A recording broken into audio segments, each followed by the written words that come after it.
Welcome to Educational Alpha. I'm Bill Kelly, your host, bringing you on-the-ground conversations with business leaders, educators, and industry colleagues from around the globe.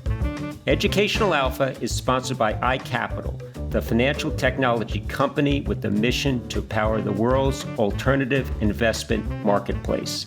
Part innovator, part educator, and part navigator of the alternatives industry, iCapital offers intuitive, scalable digital solutions that have transformed how private market and hedge fund investments are bought and sold. With iCapital, financial advisors, wealth managers, and asset managers around the world now have access to everything they need to deliver the return and diversification potential of alternatives to high net worth investors. To learn more, visit iCapital.com. In this episode, Bill welcomes Harry Markopolos, the renowned financial fraud investigator and whistleblower best known for uncovering the Bernie Madoff Ponzi scheme. Harry shares his journey from portfolio management to forensic finance, detailing his relentless pursuit of exposing fraudulent financial schemes. The conversation covers the challenges he faced in getting the SEC to act on the Madoff case, the inner workings of Ponzi schemes, and how financial professionals failed to conduct proper due diligence. Harry also discusses the systemic weaknesses in financial regulation, the rise of new financial frauds, and the ongoing battle against deceptive investment practices. Harry Markopolos, welcome to Educational Alpha. It's about time we finally got together. We've been planning this for a few years, so it's great to finally be here and see it happening live. You know, my pleasure. And I think the last time I did see you in person, I believe, was down in the Cayman Islands, probably pre-COVID. You were speaking at a CFA event, and you're very kind to talk about some of your varied experiences at a lot of events, particularly in associations like Kaya, like the CFA. And I think we can learn a lot and have learned a lot from you. So I appreciate that giving back. And that might have been the last time I saw you. But Boston's a small city. We're going to get into some of that as we get through the conversation today. But many of the listeners will know you. And if they don't, they'll quickly realize they do. But maybe a little bit in your background. And we're going to walk a little bit through Madoff, which I think is a signpost to show maybe we don't learn anything from these very painful lessons. But maybe we'll start with your background first, Harry. Undergrad, business administration major, Loyola College, Maryland. Jesuit school. Graduate school, Boston College, another Jesuit school, Master of Science in Finance. Chartered financial analyst, earned that in 1996, then started teaching derivatives the following year for the Boston Security Analyst Society, now the CFA Society of Boston. Became vice president of education for 2 years, and then became the chairman of the society from 2002 to 2003. I started in Boston as a portfolio manager for equity derivatives for Rampart Investment Management. Was managing several $1 billion in equity derivatives overlay portfolios. Later became chief investment officer. Ran across Bernie Madoff. He was competing in my space, and I knew he was nothing but a fraud. I tried to prove that case time and time again with the SEC, and of course they didn't listen because Bernie was so well respected on Wall Street. He was one of 5 co-founders of NASDAQ, the electronic computerized trading market for the 21st century. He was chairman of NASDAQ for 2 years. His brother, Peter, was vice chairman, and they just didn't believe me because Bernie was advising the SEC. He was sitting on their advisory boards. He knew the commissioners personally at the SEC. And everybody on Wall Street knew Uncle Bernie. He was trading 5 to 10% of the daily stock exchange volume in the US. So everybody assumed that he was too wealthy to steal. But that's never the case. There's never enough for a fraudster. And I ran across him in late 99, early 2000, turning him into the SEC.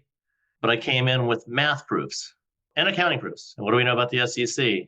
They're not very good at accounting, and they're not very good at finance because they're over-lawyered. And the place is owned and operated by lawyers. And so they have no diversity of thought.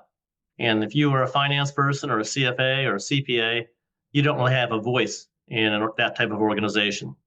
And when the commissioners are all securities lawyers, all 5 commissioners, that's a problem. I mean, those dogs just don't know how to hunt on Wall Street. And me, I can spot a fraud from across the room. So can you. So can anybody with years of experience in finance. But that's not who they hire. And so that case failed spectacularly. and led the SEC into a total reorganization because that was a fiasco and it was coincided with the global financial crisis in 2008. And so everybody had a place to blame somewhere, and it was on our banking regulators and our securities regulators that were totally asleep.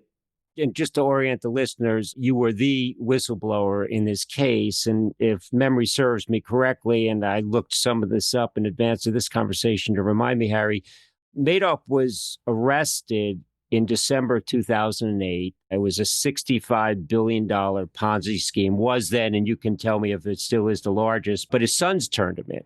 So that was 17 years ago. But you went to the SEC 25 years ago for the first time in 2001 and 2005, and you were met with maybe not resistance, but you were speaking to them in Latin and they only know Italian. So I think that there was a failure to communicate. But what did you see? And I know you traveled overseas and who had access, but was it so obvious when you looked at it? I know there's a competitive bent to it too. So maybe spend a little bit of time on that backstory. Oh, the SEC assumed it couldn't be real because I was a disgruntled competitor who wasn't as successful as Madoff because I was actually running portfolios and he was just pretending to run them. And they didn't know. They're lawyers. What do they know about derivatives? They went to law school for a reason because they can't do math. Just like I wouldn't go to law school for a reason because I don't think with their side of the brain. I'm ill-suited to become an attorney. I just don't have what it takes to be an attorney, just like they couldn't do finance. And so I respect them for who they are. I just don't think an agency should be full of lawyers running the show to police finance. Lawyers can't catch finance people. They just don't have the background and training for it. And so there's a total mismatch in abilities and motivation. And I think that was a problem for them. For the people on my team tracking Madoff, it was so obvious. When we first started tracking Madoff, he had 3 to 7 billion, we thought, assets under management. And we found that out through conferences. So Neil Cello, also a chartered financial analyst and a Kaya, Frank Casey, marketing guy, and Mike Ocront, who was the managing editor for the largest hedge fund publication, MAR Hedge, in the world, and had all the connections. We'd go to the conferences and you say, who has Madoff? Well, you didn't even have to use the last name. You just say, who has Bernie? And you would just total up the AUM. And we did that throughout North America and Europe. And it was clear to us that Bernie was way bigger in Europe than he was in North America. And when you meet the people that had Madoff, you could tell that they hadn't done any due diligence because Bernie never allowed due diligence. He would allow social meetings. You could have breakfast, lunch, or dinner with him. You could golf with him, but you couldn't ask any questions because his formulas and his trading strategy were so-called proprietary. And he wasn't going to educate you so that other people could copy his patented, or not patented, but his proprietary trading strategy, duplicate his returns and arbitrage them down to nothing. And so he had good excuses, and people said they had due diligence, they had done due diligence, they had the big checklist, but they didn't have anything filled out in those checklists. They just pretended to do due diligence because it was a closed loop. Madoff wouldn't tell you what he was doing, it was take it or leave it. And I can tell you that people in Boston who knew Madoff was a fraud because I showed them the math. And they said, yep, this is a fraud. People would come in, prospective large clients on the high net worth spectrum, and they'd say, this is our portfolio. And my friends, including my wife, would say, we don't take Madoff portfolios here. And without exception, that prospective high net worth client would say, you guys are crooks. You're scammers. Madoff's the best portfolio manager I have. He's the best investor, and you don't have him. You guys aren't worth listening to. They'd get up and leave, and they'd walk out of the room. Thank God they did, because you could imagine the lawsuits after Madoff turned himself in. And that was a very common theme in Boston that my friends knew and wouldn't take Madoff portfolios. And unfortunately, the investors, they don't know. And the people that did have Madoff, they didn't do due diligence. Their checklists were blank. And it's interesting, Harry, without even getting into maybe the more complex arithmetic behind some of these trades, where I think somebody of your ilk and others would argue or see very clearly it could not happen. But where in the world can you find a product with very low vol, little to no drawdown, and pretty steady high single-digit returns? It does not exist. So that right away should have been a flag. Well, maybe it does exist, I've seen people in private credit saying they can get over 10% with low vol. They can have Sharpe ratios of 10. I've seen them advertise that. How is that possible? They're better than Bernie. You always see that. You don't think you will? I did a case in 2016, 8 years after Madoff turned himself in, and it was Platinum Partners. And I got it two ways. And it's a really interesting story. One was I looked at the inside cover, maybe second or third page of Barron's, and it had the top 10 hedge fund managers, and Platinum was number one. So they had a 10-year track record, 18% annualized returns, one down month, better than Madoff, way better. And then coincidentally, I get a LinkedIn message from some guy I never heard of, Nathan Anderson, chartered financial analyst. Yeah, just retired. Yes, he did. He called me. So he contacts me and says, Harry, I got this Ponzi scheme. I read about him in Bloomberg, and he said something more red flags than a Spanish bullfight, something like that. And I think he copied something from my book. I think I wrote that in my book. Anyway, he contacts me and he says, I turned this case in. So I called him up and I said, what'd you turn in? He goes, a couple pages. Did you write it in finance? He said, of course, I'm a finance guy. I said, send me what you got. I looked at it. I said, see, you made the same mistake I made in Madoff. You rate finance. Lawyers don't understand finance. We got to simplify this and put it in like cartoon format. And so him and another portfolio manager, he's a hedge fund manager. I'm not going to tell you who he is. He's a hedge fund manager in special situations by day and Ponzi hunter by night, just putting people in jail left and right for many years. And he's still in the closet. He hasn't come out of the closet and admitted he's a Ponzi hunter. He's really good at it.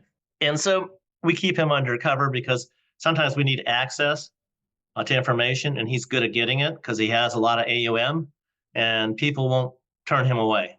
And so the three of us go after that case. And this was, I think I spoke to Nate in February of 2016. We file in mid-April, just a few months later, and we turn it into the SEC. Unfortunately, I knew the head of white collar for the FBI field office in New York, David Schaubs, who's actually a Massachusetts native from the Plymouth County area. He understood this case, and he did not know that Platinum Partners was a Ponzi case because they knew it was a public corruption case, and they were getting ready to arrest the co-founder of Platinum Partners, Murray Hubefeld, for bribing the head of the Corrections Officers Union in New York, Norman Seabrook, with an $800,000 bribe in a Ferragamo Italian leather bag. And Seabrook put $20 million of the corrections officers' $100 million pension fund into the Ponzi scheme. He's serving a long prison term. How do you think the prison guards are treating him? You think he might be getting special treatment like every night?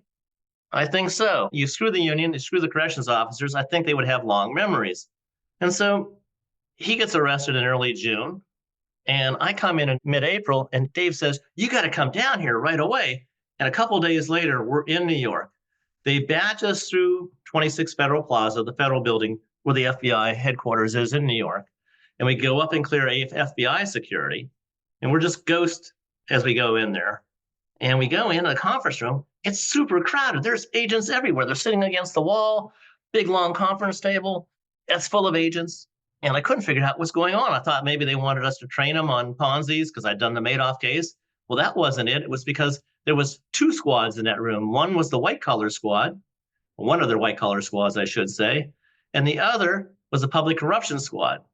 And so they're listening for public corruption, which that wasn't part of our case. We just did the $1.6 billion Ponzi. So they arrest Murray Hubefeld in the first week in June of 2016. 2 weeks later, they go back in for our case, the Ponzi, with the postal inspectors and the FBI, and they raid the offices, take out the computers and all the documents. And a week before Christmas in 2016, they're arresting everybody. 7 people get arrested. 6 go to jail. 1 dies soon after getting arrested. And the rest is history, a $1.6 billion Ponzi scheme with better numbers than Madoff.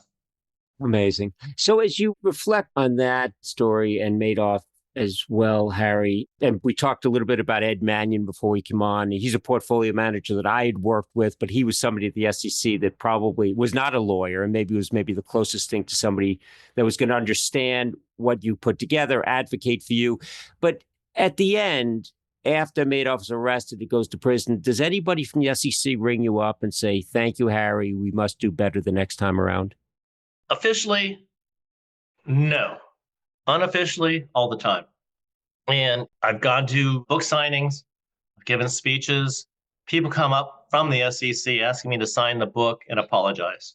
Many, many times. I've had senior people at the SEC, mainly from the Inspector General's office, thanking me for the cooperation. I had to give testimony, and it was interesting to give testimony to the SEC because the day before I had to testify against them for the House Financial Services Capital Markets Subcommittee. And the night before my testimony, I got called into chairman of the committee, Paul Kanjorski, tough old Democrat from Scranton, Pennsylvania. And I grew up in Pennsylvania, and they're very matter of fact, those folks. And he's tough. He's Pennsylvania tough. And he says, I want you coming in here tomorrow, and I want to tell you, somebody's coming in not to testify and not to tell the truth. Well, I knew I was coming in to testify and tell the truth. And I knew who I was sitting with. I was sitting with 5 staff directors from the SEC. So I knew it had to be them. And he says, I don't want you pulling any punches, young man. I want you to be hard-hitting. I want you to hold their feet to the fire and hold them accountable. And I don't want any maybe this, that, or one on one hand or on the other hand. I want you to be factual and direct. And I want you to give it to them with both barrels. Well, I grew up hunting in Pennsylvania, and I knew that he was referring to both barrels from a shotgun. And he wanted me to be shooting and not stop. And he said, would you like to see the SEC's testimony tomorrow? And I said, sure. He says, well, here's some copies. And he handed them out to my legal team. And I was in that room with 2 attorneys. One was civil, and one was criminal, former federal prosecutor. And so we took those copies with us, and it was late at night. I had to be up there early in the morning to testify. So we went to a restaurant, and we opened up the testimony of the SEC, and I recognized every word. They'd taken their website for their staff directors and printed out their mission statement and handed that in as their testimony. And that was going to be their testimony. So when he said they were coming in not to testify, I realized he was right. And so we had 2 testimonies prepared for the next day. One was written by my civil attorney, and it was very mealy-mouthed and indirect and wordy. And then I had mine that I wrote myself. And it was just, I take the knife, I stick it in your gut, and I gut you. And then I put you on the ground, and I stomp on your throat. And then I start pulling out your gold fillings. I mean, I was not going to have any mercy in my testimony. I called for Mary Shapiro, the incoming SEC chair, to clean house and sweep the place clean with a wide broom. And I told it like it was. And I told him exactly the treatment I received at the hands of the SEC in New York. My treatment at the hands of the Boston SEC was much better. I got to work with Ed Mannion, who was a chartered financial analyst, had 25 years of industry experience. He understood the case backwards and forwards. And I went in, but unfortunately, the director of enforcement didn't understand the case. And I got turned down at the SEC my first couple of times there. And it wasn't until I went back in 2005, Ed Mannion kept inviting me back. He knew it was a serious case. And so I went in 2005 and I got to meet Mike Garrity, who's since retired. And Mike was a former journalist, so he sort of knew how to investigate. He was a lawyer, but he knew how to investigate. And I met with him, and he understood the case, and he had me go up and draw things to simplify it. So we were using colored markers, and I was drawing out the Madoff strategy and why it couldn't work and how mathematically there weren't enough options in existence for the strategy to exist. And he understood that. And so as I leave, he says, this is a very serious case. If this was in Boston, we would be in there tomorrow with 2 teams, not 1 team. We'd have an exam team and an enforcement team. We would double up the teams. But unfortunately, this case is in New York. So I'll promise you, I'll get back to you as soon as I can with some information because I have to go to New York with this. And so Boston was pressing this case on New York. And New York was thinking, there's no way Boston, our fiercest rival, will give us a great case like this. It has to be a crappy case before they would give it to us. And Boston was just following procedures. Their jurisdiction was New England. Their jurisdiction extended as far as Greenwich, Connecticut. Once you cross the New York border into Portchester, New York, it was the New York City regional office's turf. And unfortunately, the New York SEC, they read my report, the 30 red flags. Most of them were mathematical. And I said, highly likely to be a Ponzi, highly unlikely to be front running. Because front running does things that you don't want a scam to do. The bigger you get in a front running scheme, the lower your returns get, and the higher your odds of getting caught. And so it would be unlikely to be front running. So what did the SEC do? They sent in a broker dealer team to investigate for front running on the 19th floor. There was no front running. It was all taking place on the hidden 17th floor hedge fund down below. And it was a Ponzi scheme, just like I told them it was. But they never went there. And so that case was a true disaster. I can't tell you how many supposedly professional, highly educated finance people with MBAs, CFAs missed this. They were marketing this case. No one did due diligence, especially the Europeans. They fell like moths to a flame. The kill ratios over there for fund of funds was very high. You had a lot of family offices blow themselves up. A lot of fund of funds blew themselves up. A lot of people lost their life savings. There was a lot of suicides. It had a horrible, horrible ending. And we spent a lot of time in Europe, and they had well over 200 feeder funds into Madoff. In the US, we only had like 78 because they're a lot less sophisticated in Europe than they are in the US. And Bernie was just getting started in Asia. And if the Europeans are poorly educated in finance, it's even worse when you get to Asia. And so if he would have gotten into the Asian market, he would have gotten a lot bigger. But eventually he'd run out of clients because he pretty much saturated the US and Europe. And so the final frontier for him was going to be Asia. And eventually he would have gotten stopped. Yeah, it becomes so big you can't feed the beast. So one last fun factoid before we lead this, and I want to talk about the future of fraud, and unfortunately it looks very bright. But there is a Netflix series out there, Harry, and I looked up to say who's playing Harry Markopolos, and I recognize the actor Frank Wally. He was in Pulp Fiction, so he sounds like a tough guy, and maybe like you. But were you hoping for Leonardo DiCaprio, or are you happy with Frank?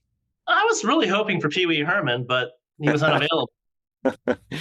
Did you participate in the making of that? Because the more that resembles reality and not just Hollywood with whatever spin they want to put on it, the better. Were you able to actively participate in the production? I think it was a movie as well. I've not seen the Netflix series. So just curious as your involvement there. I didn't on that one. We would split those up. So there'd be American Greed, there'd be this show, that show. And that one, they never really contacted us. I did help with Madoff, the Monster of Wall Street, a couple of years ago. I think that came out on Netflix in January of 2023 and was really highly rated. It got a lot of views. That one, I worked extensively with the director and the producer on fact checking and giving them people to talk to because I knew the people in the case. So I knew the FBI agents that were leading the task force. I knew the people at the SEC that would talk, and those people did appear on the air. I knew people that would be willing to talk about this case, and those people did very, very good job. And they put a lot of money into that. It was a high value production. They took a warehouse in Jersey City, and they recreated the trading floor and the hidden hedge fund on the 17th floor, and they did it with FBI cooperation. The FBI press office gave 100% cooperation and made the agents who worked that case, both retired and those still on active duty, available as technical experts. And two of them did appear, the task force leader, Keith Kelly, he was a CPA, and Steve Garfinkel, his deputy. They both appeared on the program. And there were other agents that were helping in the background. And they opened up their archives to, well, most of the archives. There were some things in that case that have never been made public. The FBI knows them, my team knows them, and we just don't talk about certain aspects of that case. But I think the public has a pretty good flavor for what really did happen on that case, but there's some things that are still hidden from view. That was pretty eerie to be in those type of environments. You would look out the windows and you would see Manhattan. That's how much money they spent on it. They had a set that was perfect to every detail. Wow, amazing. So moving on, and we may come back to it in bits and pieces, but moving on from Madoff, what lessons did we learn? And I would like to think that this will never happen again. And that's foolish thinking, obviously. This is a seminal case we cover in the Kaya curriculum, Harry, as you know. So we have it there ingrained on people's minds. And I know you don't cover the crypto space, but Sam Bankman-Fried and FTX was a classic case of, well, I thought you did the due diligence. I thought you did, and everybody trusted him. So time and time again, it's alive and well. And I was just saying to you somewhat in jest, but maybe meant in earnest, when I looked at your business model, I think you're a bit of a free agent. And I want to talk about what the job description of a whistleblower specialist looks like. But your typical cases are $1 billion or more where the CEO and the CFO are involved. And I would say, well, Harry must never have to work. But in fact, you are quite busy. So it is amazing frauds of this size are still out there in the marketplace on a semi-regular basis. How big is this industry? Can you put a size on it? And it is an industry unto itself. Perpetual bull market. It's fantastic. Fraud's taking off because it doesn't get punished. It doesn't get caught. It rarely gets prosecuted. The big guys always go free, and that would be the banks and the accounting firms and the major corporations. They never get punished. And little guys like SBF, they go to jail for 30 years. As a poor woman, she sells a company with a fake client list to JP Morgan for $173 million. And JP Morgan has the juice to get her prosecuted in Manhattan by the federal prosecutors. Well, they shouldn't. I mean, they missed on due diligence. They wasted $173 million. They should have fired everybody who did the due diligence or was part of that transaction. And they shouldn't be in the criminal courts because this is a company that was responsible for trillions in fraud in the mortgage-backed securities crisis, and not one person at JP Morgan went to prison. So they shouldn't have access to the judicial system like that. They should be suing her civilly in civil court and get their money back that way. So she's certainly less of a criminal than the people at JP Morgan that were involved in mortgage-backed securities. So I think there's a lot of unfairness out there. But as far as due diligence, it's pretty much fake. I think it's more marketing than reality. For instance, I always challenge people when I meet with industry professionals. I say, how many of you on your income statement have a line item for due diligence as an expense? And no one's ever raised their hand yet. Well, if it was important, you'd be measuring it, right? So where is it covered under? Unfortunately, it's covered under marketing. And so people think due diligence is, let's go into the conference room, meet the portfolio manager, the chief investment officer, and maybe the CEO of the firm in the conference room. That's not due diligence. And you're going over their presentation materials and their track record. And you're getting a dog and pony show with smoke and mirrors included. And that's not the way to conduct due diligence, is it? I'll give you some examples. One Ivy League endowment headquartered in Boston in the financial district, but we're not going to name names, invested in property, trees in a Latin American country that didn't exist. I mean, how does that happen? If you're going to spend, I don't know, let's say if you're going to spend $200 million, $500 million, what's the proper amount to spend on due diligence? Is it 20 basis points? Is it in dollars you measure it? What did you do? How do you end up buying trees that maybe they exist but are not owned by you? It's a scam. The manager doesn't have title to them. There's a mutual fund in Boston that bought a fake gold mine in Canada. Remember Bre-X? They were salting the gold mine with gold shavings. Person ended up who did due diligence, apparently got tossed out of a helicopter in the Philippines on that one. So I had a buddy, classmate of mine at Boston College at grad school, and he ends up getting a job because of Bre-X, because the Canadian oil and minerals analyst gets fired after Bre-X. And that analyst wore a suit and tie to work. And my buddy, he wore jeans and hip boots and a heavy winter coat and mittens. And he didn't go to work by subway. He didn't go to work by car. He went to work by helicopter. He had to fly to every mining site, every oil well. He had to check to see if there was oil. He had to go down in the mine with a headlamp and make sure there were miners down there because that firm didn't want to get fooled again. I would say that firm learned how to do due diligence. And it took painful experience to learn how to do due diligence for that firm. It's embarrassing when you buy into a fake gold mine. And so there's stories abound just in Boston, much less the rest of the world. And I have read your materials on Kaya from the Madoff case because my wife is a Kaya. And as she's reading through her materials, studying for the exam, she says, hey, read this section. So I did. So that was well done.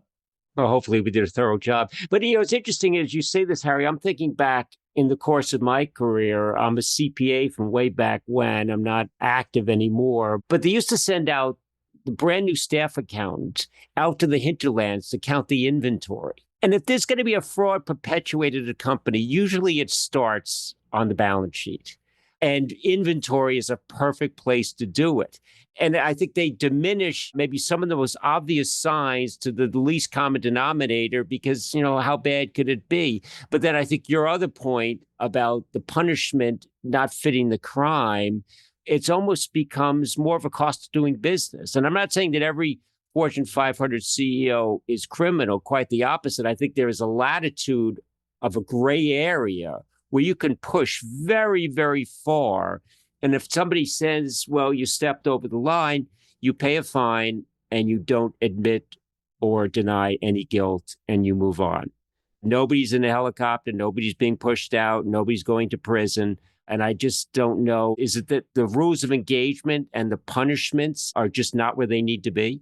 Yes. Accounting fraud now has a 99 to a 98% profit margin. And no one goes to jail. No one admits guilt. The audit committee gets to keep their job. The C-suite gets to keep their job. You're earning a higher profit margin than the Latin American drug cartels with no risk.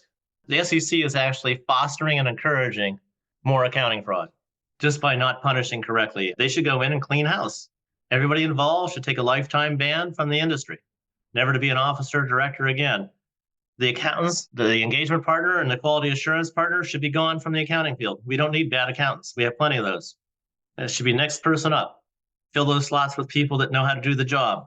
And so we're not punishing fraud. We're not catching fraud. And we haven't done meaningful accounting fraud prosecutions in over 2 decades. They haven't been any since 2004 when you had Adelphia, WorldCom, Tyco, Enron, HealthSouth. I was a victim there on that one. You want to hear that story? Yeah, go ahead. Oh, God, it's embarrassing, but I'll tell it. The best stories are the ones that are painful. So we had a quant strategy. So my portfolio manager, I had devised it. It was pretty good, and I helped them, but it was a good strategy. It was volatility based. We'd take 50 stocks, equal weighted by a 2% position, and it was working. We were outperforming by about 225 to 250 basis points over the S&P 500. So we take the 50 names in the S&P, and HealthSouth gets crushed one day. It goes way down. Looks like a screaming buy. Looks like a good buy. Well, good buy, yes, as a GOODBYE, not BUY at the end. So we buy at 6 because our model told us to, and we got out at 9. Unfortunately, we bought at $6 and got out at 9 cents. Wow, painful lesson. It was 2% position? It was a 2% position. And I said to the portfolio manager, Neil, the only way we can lose money on this trade is if it's an accounting fraud. Well, truer words were never spoken because it was. In fact, the company had no cash because it was paying taxes, corporate income taxes on income it never had. And it was paying personal property taxes on inventory it didn't hold. And so they had no cash. Wow.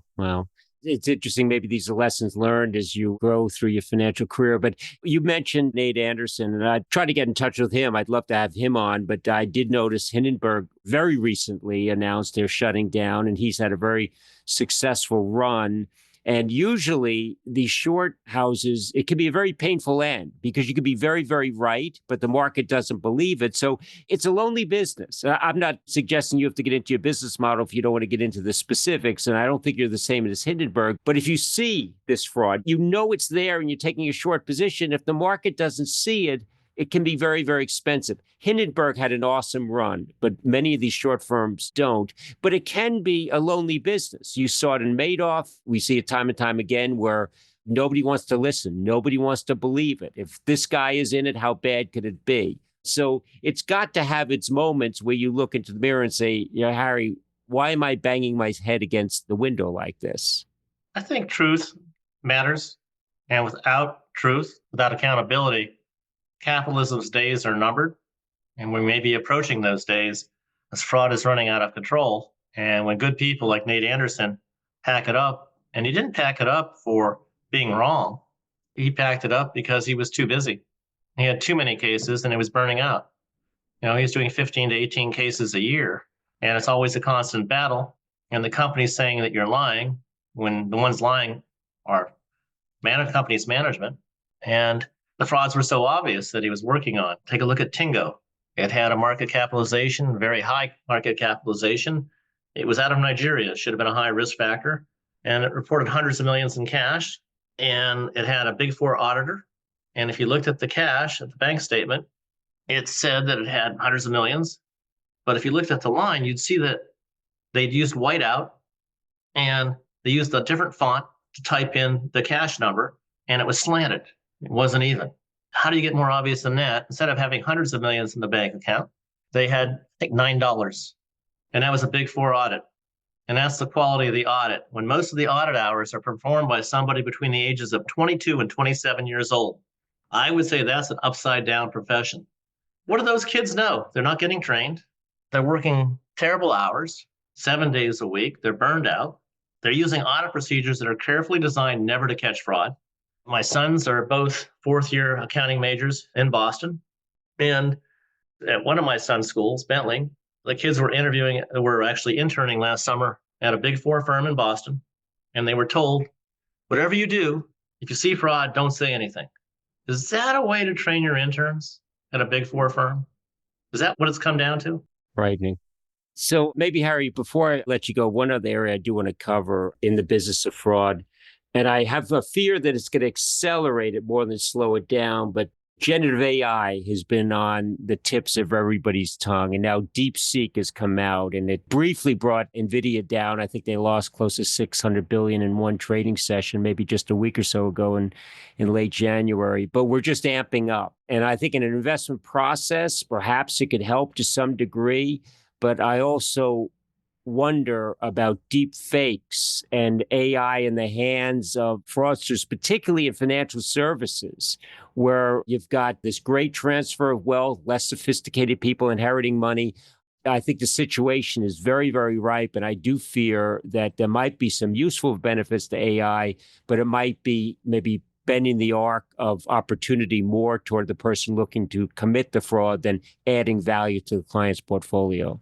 I'm a long-time quant, and we were looking at AI type models years ago. And the problem that you run into, there was a lot of factor modeling on Wall Street. And you remember in the 90s, quants were doing quite well. And they would mine those databases to the nth degree. And the problem became that as more people got into it and discovered the same factors, the alpha was arbitraged away. And I think what they're going to run into is how much of the financial research, even though it's peer reviewed, is actually accurate. And it's not a high percentage, is it? And how much fraud is there in academic research? Turns out that there's a lot. And we just discovered that in Boston recently at several of our universities, didn't we? More on the scientific journal side and the medical side. And so if the data is wrong, and if everybody's using the same databases like CRISP and FactSet and Bloomberg, what's the source data look like? And what if it's wrong and misreported? And then let's think about the data that does get reported. When the government reports economic figures early in the mornings, usually how many revisions are there? If it's GDP, there's going to be the initial, revised, and then a final. You're going to get 3 different numbers. Well, what does the market trade on? It trades on the first number, doesn't it? The initial. It doesn't trade on the actual because that's going to come a couple months later, isn't it? And so a lot of people don't even know where the data comes from. And is AI going to know? Because it's programmed by IT guys. And IT has always promised you the moon and delivered a lot less than the moon. And they've done that a lot over the decades because they have stock options. They're incentivized to sell you a bill of goods. How many of you have upgraded your phones recently? And AI is on your phone. I discovered it the other day. It's been sending out texts to buddies of mine that I never wrote. And so I had to kill that as soon as I could. And so we're going to have problems with AI and AI-generated fraud and deep fakes. I guarantee you the scammers are evolving. The dollars are getting bigger. The incentives are high, especially for foreign-based fraudsters in countries without extradition to the United States, especially Russia, North Korea, China, Eastern Europe. Yeah, those deepfakes are coming. There's going to be a lot of people losing a lot of money. And due diligence, you got to go boots on the ground. You got to actually be there. If people are going to invest in forests, they better go to the forest and make sure they're not buying trees that somebody else already bought, because those things don't have serial numbers on them, do they? You better check the property title records. I actually did a case where somebody was selling trees more than once, and it was an ESG scam. A lot of ESG is fake on those carbon credits. That's a horribly policed market. There is no police force there. The standards, they just don't exist. The accounting standards don't exist for ESG. It's too early to invest in ESG. Everybody's saying they're ESG and they're greenwashing. I don't do those cases, but I did attempt one and I'm waiting for it to get bigger. The case was too small for me to take, but I was seeing people selling the trees more than once. The same carbon credits. Crazy. And no one checks anything. And the reason is you got to go to some third world country. It's really hard to get to. And you got to put boots on the ground and you got to hire an interpreter that speaks the native language. And how many people are doing due diligence like that? And turns out, no one. The agency risk is very high. We don't have time to get into this, Harry, but it is interesting if I look at this next turn where democratization of alternatives is alive and well. And the nature of getting access to alternatives should be a pure play diversification, trying to get a risk exposure you cannot get in the public markets. That can happen. And diversification is still a free lunch. But one of my favorite taglines is it's got a cover charge. And the cover charge is called due diligence. And you think about agency risk just in a local environment versus trying to handle that and manage that in far-flung places that you can't even find on the globe, much less visit. And you are taking a lot of risk. And the art of investing is all about taking risk and understanding how you're being compensated for that. It's no more complicated than that. But it seems like that very basic lesson gets thrown out the window time and time again. I think Charlie Ellis said it best. It's a loser's game. Just try not to lose. Don't make a footfall. And he uses the tennis analogy. You got to be smart about things, and you can't afford to have blowups in your portfolio like Theranos, obvious fraud. No one did due diligence there, except for the people working there with the whistleblowers.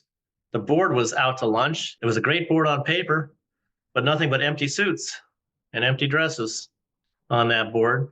Even Walgreens CEO, who lost his job over that, they put $100 million into putting those Theranos machines to test blood in their stores and cause patient harm. And it was so obvious to do due diligence. You go to a blood lab like Quest Diagnostics, you get the test run, you get a test strip run. You go in with the results. Then you go to the Theranos machine and get their results. And you stay there and watch the machine perform. And of course, it couldn't. If you had done that, that CEO at Walgreens might still be there, and they wouldn't have lost over $100 million on it. And how many people lost billions of dollars investing in that crappy product that didn't exist? And it was too many. And it was some of the top VC firms in America that were taken. And so it's easy to get fooled if you don't show up with the right kind of tests. You have to think before you invest, what's my due diligence going to consist of? What kind of tests would no one think to ask? Come up with those tests and go in there and ask those tests and run those tests. And if they don't respond or say it's privileged information, walk out the door because it's a scam. No one does those type of things. That's how you avoid the loser's game.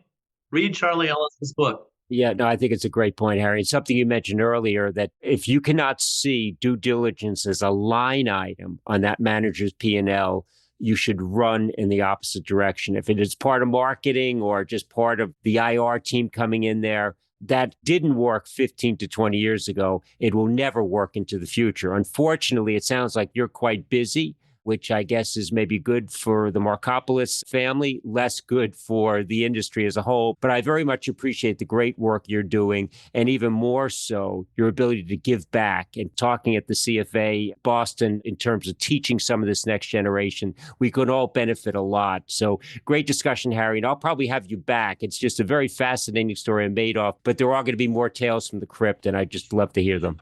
We should talk about the currency frauds that I did, where the custody banks were backdating Forex, screwing all the hedge funds, all the mutual funds, all the pension funds. For decades, never got caught.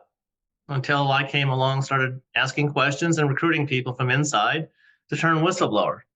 And we should talk about American depository receipts. Hundreds of billions of dollars of ADRs were sold by over 30 banks and investment banks. They never bought the shares. They never put them into trust. They'd run that scam for decades. I helped a buddy of mine get that case taken by the SEC. They turned it down the first time.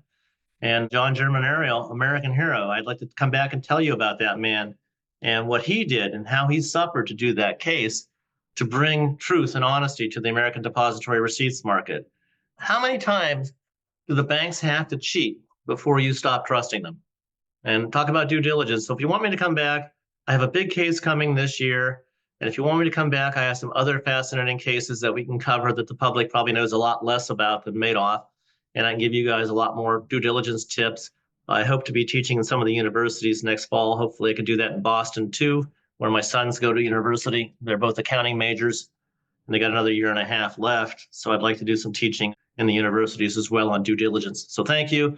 Love to come back. Yeah, outstanding on all fronts, Harry. And I live in Newton, just outside of Boston. I'm active in the group out of Boston, the local chapter there. And we do a lot with the local CFA societies, too. So perhaps we can have you speak at one of those events. This episode's going to be the opening for season 3 of Educational Alpha. And I think your day job and the title of this series fits so well together. And I'd love to have you back throughout the course of this season and maybe see you at a local Kaya event as well. Great. Love to speak to the CFA Society of Boston and the Boston chapter of Kaya. Love to do that as well. So thank you. Hopefully we'll get together soon in Newton or downtown Boston. Excellent. Thanks, Harry. Thank you for listening to Educational Alpha. I'm your host, Bill Kelly. Learn more about the Kaya Association and subscribe to the show at kaya.org. That's CAIA.org. See you next time.